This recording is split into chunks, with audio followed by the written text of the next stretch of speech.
സാമ്പത്തിക വളർച്ചയിൽ ബി.ജെ.പി. ഭരിക്കുന്ന സംസ്ഥാനങ്ങൾ വൻ മുന്നേറ്റം കാഴ്ചവെച്ചതായി CAG റിപ്പോർട്ട്.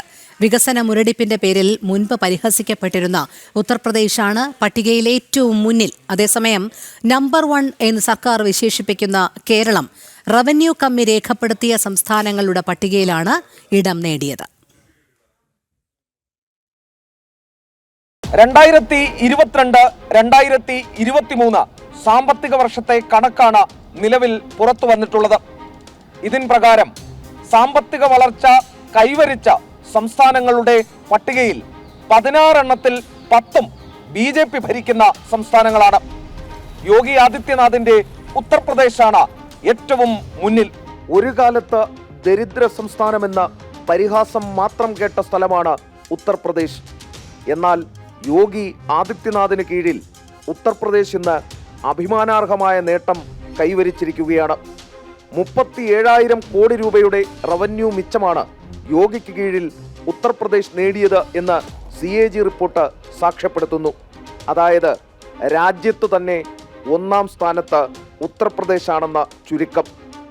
മുൻകാലത്ത് പിന്നാക്ക സംസ്ഥാനമായി കണക്കാക്കപ്പെട്ടിരുന്ന മധ്യപ്രദേശ് റവന്യൂ മിച്ച സംസ്ഥാനങ്ങളുടെ കൂട്ടത്തിൽ ഇടം നേടിയിട്ടുണ്ട്.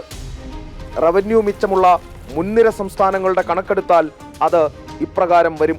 ഗുജറാത്ത് 19,865 കോടി, ഒഡീഷ 19,456 കോടി, ഝാർഖണ്ഡ് 13,564 കോടി, കർണാടക 13,496 കോടി രൂപ, ഛത്തീസ്ഗഡ് 8,592 കോടി, തെലങ്കാന 5,944 കോടി, ഉത്തരാഖണ്ഡ് 5,310 കോടി, ഗോവ 2,399 കോടി രൂപ എന്നിവയാണത്.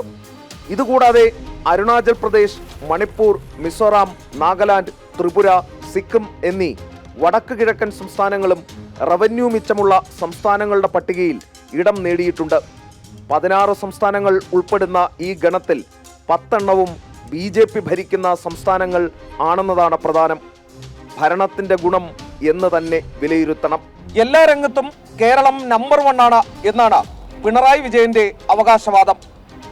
അപ്പോൾ അത് ശരിയാണോ എന്ന് പരിശോധിക്കണമല്ലോ. ഇതാണ് ശരിയായ കണക്ക്. 2022-23 റവന്യൂ കമ്മിയോടെ സാമ്പത്തിക വർഷം അവസാനിപ്പിച്ച സംസ്ഥാനങ്ങളുടെ പട്ടികയാണ് ഇനി പറയുന്നത്.